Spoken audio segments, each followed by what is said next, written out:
2026 is going to be an awesome year. We got some pretty cool stuff coming up. First off, we got Foundations of Recovery. This is our flagship program. We're starting it in January. This is for anyone, man, woman, or couple who wants to come and reclaim their heart from shame, trauma, and betrayal. We start off with an education on all sorts of principles, give you the common language. We feed you from a fire hose in terms of all things recovery. It is such a great start to recovery. And we get at the roots of things, Tyler. This isn't like any other program. Like, this is our healing journey in process, and Foundations is where we begin. If you look at the value that you're getting there to kick off a good recovery with all of the right education, all of the right language, and a team to get you started while also being directed by Brandon and myself through the whole process, what a deal. So if you're interested, if you're struggling, if you've been wanting to do something for a long time, jump into this. This only comes around every so often, and we would love to have you there. Click the link in the description to sign up for it. And to make it even sweeter, we're also including a raffle for a free pass to the Radiant Dawn retreat. Anyone who signs up for Foundations will be added to the raffle for that free Radiant Dawn pass. If you're a man and you sign up for Foundations, your name still gets entered, and you can give that pass away if you win it to any woman that you want to. So what you're saying, Tyler, is if you sign up and participate in Foundations, you could possibly go to Radiant Dawn for free? That's exactly what I'm saying, which is crazy because Foundations by itself is already an insane value. Man, I sound so salesy. But it actually is awesome. So come to Foundations. And even if you don't come to Foundations, sign up for Radiant Dawn. It's beyond therapy, the best healing experiences that you can have. Click the link below and come join us. Can my happiness really be just as simple as changing my beliefs? What's up, you guys? Welcome to the Therapy Brothers podcast. I'm Brandon. I'm Tyler. We're brothers. We're therapists. We're not afraid of your questions. So bring it.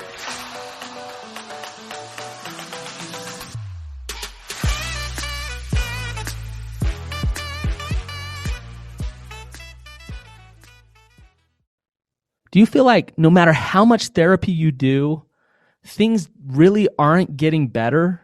That you'd like to accelerate your feelings of peace and empowerment because it's just not happening? As a man, do you feel stuck? Do you lack purpose? Do you not know what real masculinity is?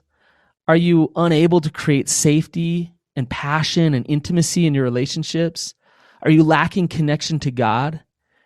If you're relating to any of these things, then you need to come to our Rising Sun conference.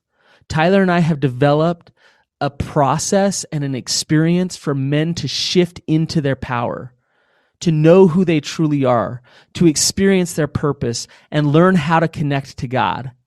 So go to risingsunconference.com. Now that's Rising Sun as in S-O-N, conference.com, and sign up there as soon as you can because space is limited. We'll see you there. What's going on, you guys? I'm Tyler, your wandering therapist, and I'm on my own again today. Brandon is like the world's best dad, I guess. He's taking his boys out to a baseball game in Atlanta, so he's out of town and not available today. So I am the lone man here, but I'm excited to be with you guys today, and this is a good question. We're going to talk a little bit about beliefs today. Before we jump into any of that, I just want to start with our review for the day. This one just actually came through just yesterday. So it says, it's short. It says, I'll be back for more. This is my new favorite podcast to binge. It's a safe space for much needed conversations to happen. Thank you for the feedback. We appreciate that feedback. That's actually something that we've been hearing from other people who haven't necessarily gotten on and written these reviews, but some of the feedback that we've been getting from other places is that people are grateful that we're willing to have some discussions that sometimes they don't totally sit well with everybody, but they're open to at least allowing us to do some thinking. And hopefully today will be no different. Hopefully we'll have a little bit of a nice discussion here. Got a good question that we're going to get into. I wanted to just kind of start by asking you guys to think about the idea of what a belief is, what that even is. But before we do that, I'm going to read the question. It says, My therapist keeps telling me that if I just change my beliefs about myself, that everything would get better. They make it sound so simple, but it's not. Do you believe this is true? And if you do, how do I change my beliefs? So I'm guessing with this question, you're asking about maybe beliefs about yourself or beliefs about your spouse, beliefs about your relationships. I guess it could be a number of different things that you're wanting to change. But I think at the core of the question is, do we pause to consider the actual power of belief itself in the process of being able to change and find joy and happiness in our lives? And I think that's a worthy question to talk about. It's a worthy topic to talk about. I think it's something that we sort of like just have happen naturally inside of ourselves all the time, to the point that we never actually really sometimes stop to consider the beliefs that we live by, that drive our lives, and whether or not they have a certain impact in our lives in producing outcomes that we either want or don't want. So we're going to talk a little bit about beliefs first. I want to just kind of share a quote here. It's comes from Tony Robbins material, but it's something to at least kick it off and start thinking about. It says, "What is a belief? It's a feeling of certainty about what something means. Beliefs create the maps that guide us towards our goals and give us the power to take action. The challenge is that most of our beliefs are generalizations about our past based on our interpretations of painful and pleasurable experiences. Often we are unconscious about what we believe and how those beliefs affect our actions. Our limiting beliefs can cause us to miss out on the things that we want most, and our empowering beliefs can drive us towards the life that we want to live." So a good place to start is just pause and say, number one, all of us have beliefs. All of us, if we stop to pause to think about some things, can probably pull out some of our beliefs, whether that's in any realm of life, about the way we want to parent our children, or our religious beliefs, or our beliefs about ourselves, our beliefs about humankind, our political beliefs. All of these things are things that go on inside of us. They actually almost become part of us. In fact, that's kind of what that definition is saying, to the point that we are unconscious about what we believe. So here's the rub, and here's the trick, I think, you guys, is if our beliefs are part of who we are, to the point that we're sometimes unconscious of those beliefs, you can see how it can quickly become a problem when you have something going on in your life and you want it to be different, and you don't know how to make the change, because often we're trying to make the change at a surface level without ever considering the baseline autopilot level of what our beliefs are telling us. I'll give you a couple of examples of this in my own life for a second. This is something that I've been wrestling with for a really long time. We've talked about the fixed mindset and the growth mindset on other podcasts. Well, the fixed mindset says that if I fail at something, that means I'm a failure, which means I better not try anymore. Whereas the growth mindset says, I believe that the way to grow is to get myself in the arena and to go mess up on stuff. And when I mess up on stuff, I'll learn. And when I learn, then I'll grow. And when I grow, I'll get better. And then I can go make more mistakes and do more learning and do more growing. Inherently, there's a belief system in each the fixed and the growth mindset. I grew up with more of a fixed mindset. I was deathly afraid of failure. I was deathly afraid of letting people down. I was deathly afraid of being seen as less than, or as weak, or as not good enough. And that fueled more beliefs. And some of my beliefs that I didn't even realize that I was developing were things like, my value as a human being is hinged upon my ability to perform. So I always had to be perfect. I always had a high standard for myself that I could never mess up. And in doing so, that belief actually fueled, I think, some mental and emotional health problems for me, because at the end of the day, I was playing in a game where my natural default setting of needing to be perfect was actually unattainable for the world that we live in. And because it was unattainable, I was always disappointed, and I never felt like I measured up. Even though I was accomplishing some really good things in my life, they never were enough, which made me never enough, which meant that my state of being, my way of being, was never going to be as happy or as content or as joyful as it could be, because I couldn't stop and pause and enjoy the journey that I was on and the things that I was accomplishing for what they were. So this kind of goes into the question for the day is, if I could have changed those beliefs, it's likely that I would have suffered less instantly, simply in choosing to be conscious enough about my belief system to ask whether or not I really needed to believe those things. And in the later years, I've kind of started to peel apart these things. We call them false agreements. And these false agreements are beliefs that are so ingrained in us that we don't even realize that they're beliefs until we stop, and we have maybe sometimes they hit us upside the head, or they kind of rise to the surface through some life experiences, and then you go, oh wow, I've been living this way without ever realizing I was living this way. I have, in a sense, been totally unconscious. Makes me think of the lyrics to the NF song, Wake Up. You know, that so many of us are just kind of going through our day-to-day lives unconscious of the driving forces that are yielding most of the results in our lives.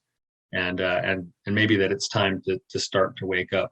So let's talk a little bit about the power of belief. I want to share a few examples of the power of belief. And the first one I want to talk about with you guys is this idea of beliefs about stress. So Kelly McGonigal, actually there's a TED Talk you can go watch from Kelly McGonigal called How to Make Stress Your Friend. But she references a study that was done on stress by 30,000 adults. So this is a massive sample size for a study. And in this study, part of the study was to ask questions about stressful events in people's lives.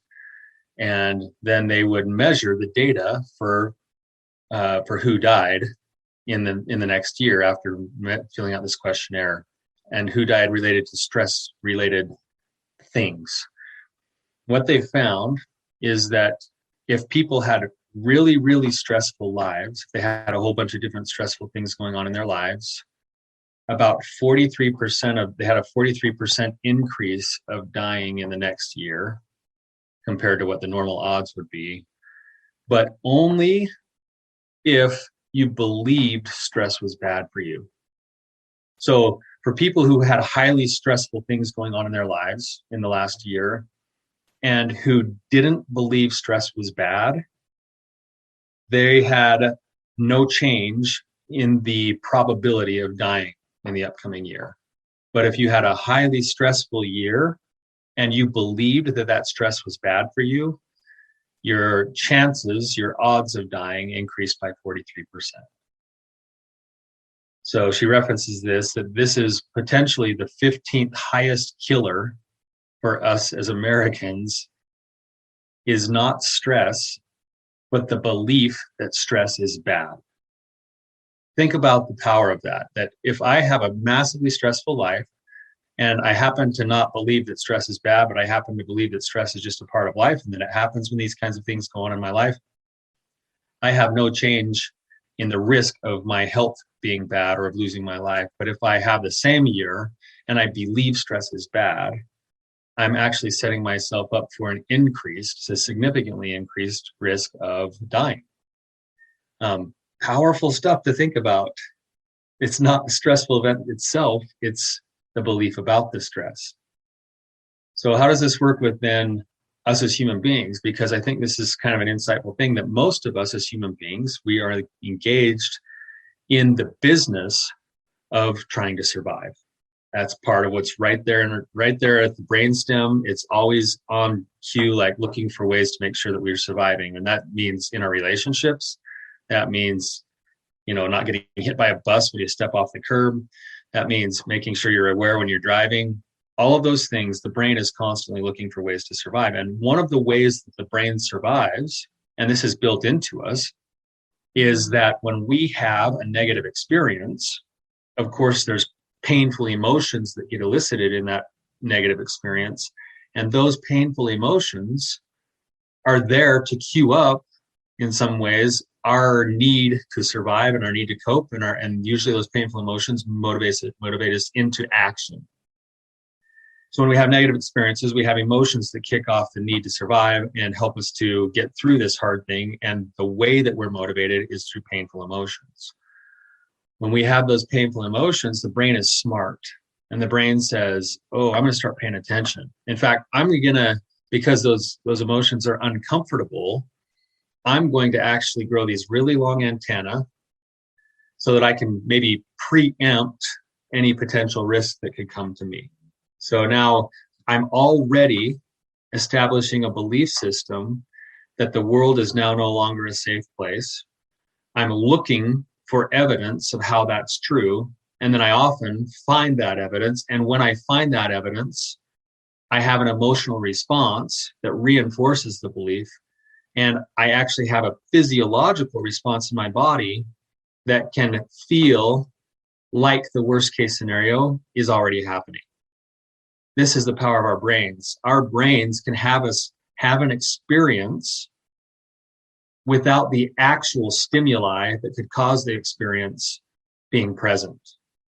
And that's what happens with people who have trauma responses, where there's like a trigger where maybe they've experienced something. I kind of give you an example of this that, I think I've referenced this in another episode, but I had a client who was having a hard time sleeping at night, and they were waking up with nightmares, and they were being really kind of like really anxious and hypervigilant when they were going to bed at night. And as we kind of got to know each other, part of what we found out is that there was some trauma in this client's life where she had been abused sexually as a young child, kind of many times over the course of a few years. And she said that when she went to bed at night, she had similar feelings going to bed at night now as an adult that she did when those traumatic things were happening to her as a child.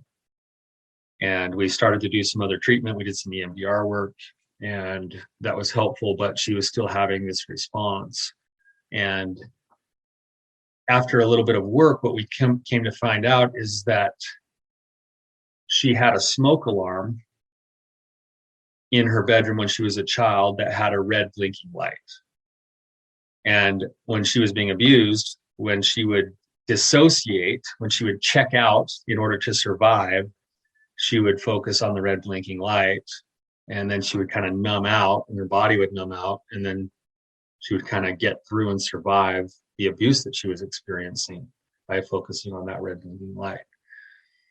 Well, now as an adult, on her nightstand right next to her face is an alarm clock with red blinking lights.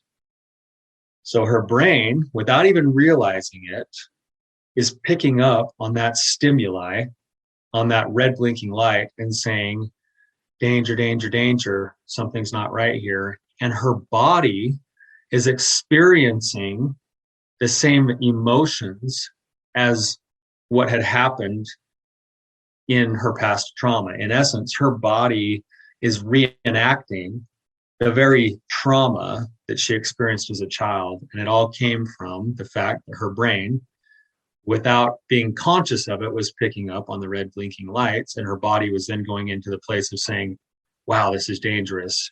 Stay awake, stay hypervigilant.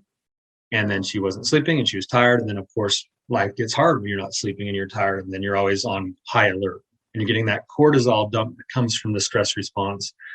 And when that cortisol dump is happening and there's not any time to get recovery, that's when we start to believe things are bad about stress, and we end up then having all these problems that come with stress. So the body is powerful that way. And I want to just kind of illustrate this with an exercise for you guys listening. If you have a chance, I know you might be working or not be able to do this, but for those who can, just take a minute. We'll just do a 60-second thing here. And the more that you can get into the details of it, the more you'll start to see how this works. So find a spot, sit down for a second. If you're in your car, pull over, whatever, and just stop and sit for a minute and take a couple of really deep breaths. Maybe even close your eyes. if you can. And when you take those deep breaths, start to just go a little deeper with each breath so that you can notice that maybe your breathing is shallow up in your chest. Make it a little deeper. You want to be able to have your belly button move up and down by about 2 inches as you breathe. Nice, full, deep breaths. And now bring your attention and focus onto an image where you're standing in a kitchen. And while you're standing in that kitchen, you can look around and take in the surroundings. Notice the color of the countertops and the patterns in the countertops, what material they're made out of. You might notice what the floor is made of and the colors and patterns in the floor, and look around and see the appliances and what they look like. And then as you look across the room, you can see on the countertop that there's a bowl of fruit. And imagine just walking over to the bowl of fruit, and inside the bowl of fruit, amongst what other fruits are there, you notice all the different colors. There happens to be a lemon. And imagine reaching in and pulling the lemon out of the bowl of fruit and feeling the texture of it in your fingertips, the temperature of it. You can feel the flesh of the lemon in your fingers. You might even hold it up and look at it and notice that your lemon has little slight differences in color, the shape of it, even the specific dimples in the lemon. And then imagine walking over to the countertop and grabbing a knife and just slicing the lemon in half, and you can kind of feel the pressure of the knife going through the lemon. Picking up half of the lemon, just put it up close to your nose, inhaling and smelling it, noticing what your body is doing. Notice what your mouth and the back of your throat are doing. Imagine squeezing the lemon and seeing the juice kind of move and burst and fall and even maybe run down your elbow. And just notice what the physical sensations in your body are as you imagine squeezing and smelling this lemon that you just cut. Now, if you were able to take yourself there, if you were able to actually get into that room and imagine being in that room and feel the countertops and see the patterns and grab the lemon, there's a pretty good chance that when you got the lemon close to you or when you cut the lemon, that your mouth watered, that you felt that kind of like sour sensation in the back of your jaw, where most of us feel that sour sensation. There's a pretty good chance that if you're feeling that right now, what you were able to do is you were able to let your brain go to that place, be in that room and have that experience. And yet you might be in your car or at work or somewhere else, and yet your body is giving that response. That's the power of our brain. That's what our brains can do for us, is that it can elicit a response in us simply by what we think about. So if we take that and we broaden that concept, we start to look at this question now that says, if you just changed how you viewed things, things would be a lot better in your life. No, I think I've probably said those things to people before in therapy, and I know it comes across as like condescending and, just change your beliefs and everything's going to be good. The simple truth is this, you guys, like I'm in the process of trying to change things myself. I'm recognizing right now in my life currently that there are certain beliefs that I've harbored that I didn't even realize I was harboring that have caused me to have some repetitive things happen in my life. So one example of that is like my financial stuff. I've learned a certain way about how to handle finances, and a lot of the ways that I've learned have been good for me. They've taught me to be responsible. They've taught me to try to save, to try to stay out of debt, yada, yada, yada. I'm also in a world with a lot of friends who treat finances differently than I do. And if I'm being honest with myself, some of the ways that they think about and believe about and handle their money are yielding the same results that I've been wanting to yield my whole life and have never produced. And so I've got to be willing to question my beliefs enough to be curious enough to see if there's a different way to look at things that might be able to produce the outcomes that I'm looking for that I, to this day, haven't been able to achieve. And yet I see people around me achieving those same outcomes. So I have to go into myself and be curious with myself and say, what's going on here? What are the potential beliefs that I currently have that might be limiting my ability to be successful? And one of the best ways that I can do that is I can go to the people that are manifesting the things that I want and be curious with how they see the world, with how they believe about money. Or maybe it's somebody with relationships. I had a really good friend who kind of worked himself into a place where he was just totally suicidal. He'd become just totally just enveloped in self-hatred, addictions of many forms, just some nihilism, like just kind of hating himself. And he got to the point where he was down in the bottom of the pit of this tunnel. And the only way that he could see that could be good for anyone, including himself, was for his own life to end. He was suicidal. He felt like he had no purpose in life. And he wanted a way out. And as he got to that very bottom of the pit where life felt totally hopeless and there was no other way to see things for him, that tunnel got really, really tight. He had a moment where he thought to himself, I'm so miserable, but I know that there's people in my own life that are happy. And for whatever reason, he didn't follow through on hurting himself. And the next day he went and wrote down a list of all the people that he thought were happy. And then he went and interviewed each of those people that he thought were happy. And then he cross-referenced all of their answers as to why they thought they were happy.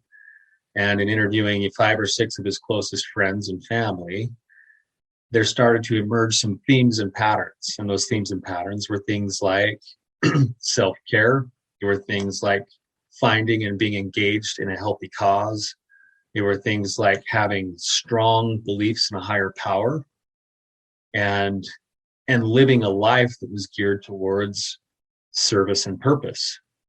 And when those themes started to come out, he decided that he was going to go spend time with the people that he knew were happy, and he was going to live more like them and test their beliefs. And in doing so, over the course of the next 5 or 6 years, he's got what I would consider one of the most wholehearted lives that I know. He's a personal hero to me now. And it's all come as a result of his willingness to question his beliefs because he was tired of getting the outcomes that he was getting. So most of us have internal beliefs that would probably border on the line of being abusive to ourselves with the way we think about ourselves. Most of us are critical. We're not good enough. We need to lose weight. We're not rich enough. We're never going to measure up as a husband or a father, as a wife or as a mother. We're never going to measure up. And then we try to use those negative beliefs to motivate ourselves to get better, only to find ourselves back in the same spot of believing and sometimes unconsciously believing that we're never going to be enough. And then we're surprised when we produce the feeling of never being enough because we're constantly letting ourselves down. But what if we, with curious eyes, said, I'm going to consider that maybe I don't have to believe the way that I believe or the things that I believe about myself. What if it was possible for me to even identify that maybe I am believing those bad things about myself, but that I can consider that there might be other options for belief that could be just as true or truer. And if I can find those places, my example from earlier, the way that I'm going to be worthy of love is by performing. Does that have to be true? Well, what's it producing? Actually, it's producing misery to the point of almost being suicidal in high school because I felt so much pressure. But what if I were to pause and say, do I have to believe that? Is there something else that I could believe that would produce a different thing for me? Well, I don't know if I believe it yet, but maybe if I believe that I'm actually worthy of love because I'm a human being and I'm a miracle because I'm breathing right now, and that I'm a work in progress and I get a chance to go into this world and make mistakes and learn and grow, If I believed that, what could it possibly produce in my life? Well, I know that if I believed it, I'd have permission to go and make decisions without fear. I'd be able to go and experience pain as a result of my mistakes and use that pain to grow. So maybe it's worth considering that maybe I should be planting that new belief in me because it's going to potentially yield a better result for me than the one that I'm currently living. So how do you do that? You get curious first. You get curious with what are the things that might be holding me back? What are the repetitive patterns in my life that I don't like, that I seem to be a victim of, that maybe the way that I'm viewing them is causing me the problem? Maybe it's a relationship with God. God abandoned me. God doesn't love me. God punishes me. God uses me. I'm always the butt end of God's actions. Okay, what's that producing for you? Probably some misery, feelings of abandonment, confusion, frustration, bitterness, anger. Is there something else that you could believe that might be just as true or truer that could produce a different result? God wants me to grow. God loves me. And despite the fact that I have a ton of pain and that things are happening in my life, these are opportunities for God to access my heart. And that I'm actually in the process of becoming something more. I know some of you guys right now are listening, you're like, Tyler, you're full of crap. It's like, well, that might be true. I'm not saying it is true, but it's possible that that belief could be just as true or truer. And if we follow the line of thinking down the road a little bit further, would I rather have the outcomes of believing that I'm a work in progress and that pain's part of life and that God loves me, even though I'm in a lot of pain? Does that produce something better for me than I'm abandoned, I'm unlovable, and God doesn't really care about me? The outcome is likely a lot better with the first option. That's all. So if the outcome is likely a lot better with the first option, it's at least worth considering that maybe I could believe those things. And if I don't feel like I can right now, then you start with the may I statement. May I believe blank, that God is loving me through my challenges. May I believe that I'm a work in progress. May I believe that pain and suffering are part of life in order to be able to grow. Whatever you want. May I believe blank. May I believe that I'm a force for good in the world. May I believe that I'm worthy of love without having to perform. May I believe this. Spend some time with yourself in the may I place. Be curious when you find that belief, question it, ask if it needs to be true, and if there's something else that could be just as true or truer that could produce a better outcome. And then plug in the may I with a new belief and test it for a while. When I say test it, I mean spend some time talking to yourself, spend some time in your meditation, spend some time in the mirror, practicing the may I belief with the new belief. So one final story here with the power of belief, and it's going to sound stupid, but it's one that I've kind of thought about in my own life many, many times. When I was in high school, we had a soccer team in our high school team that when I was a freshman, we had been perennially terrible, like the worst team in our region for multiple years. Like it was kind of a laughing stock to be on the soccer team at our high school.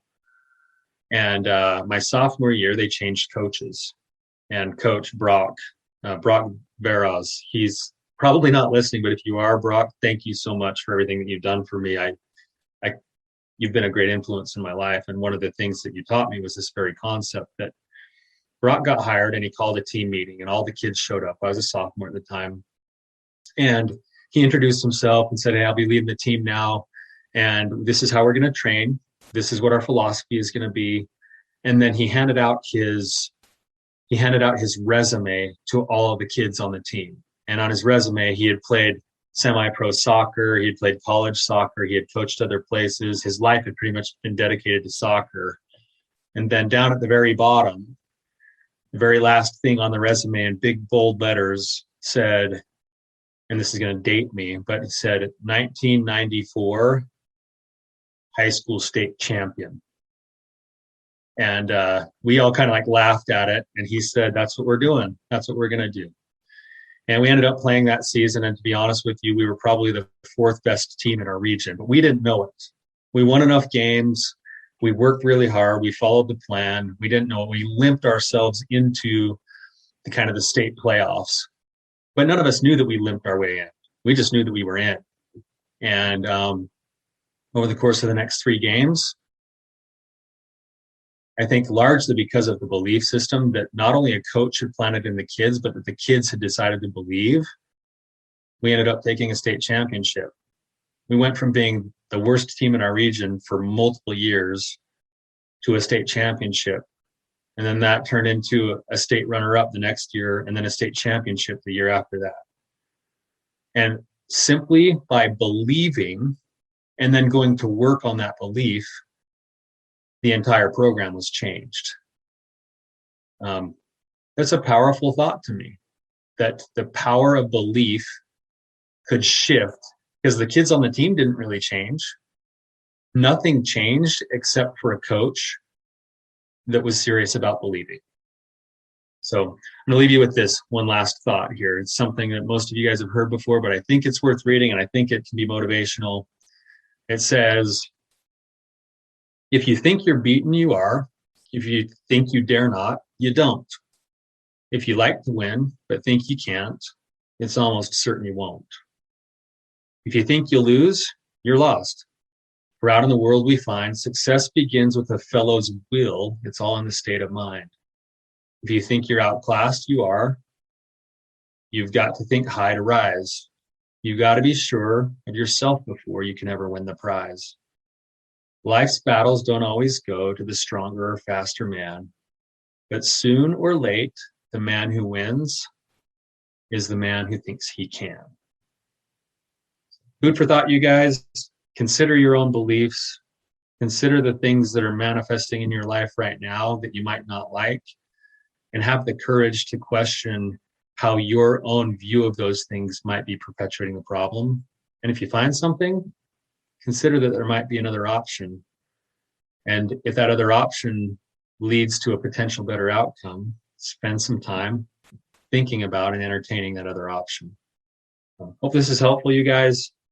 We love your ratings and reviews. If this is helpful, please spread it to other people. And you guys have an awesome week.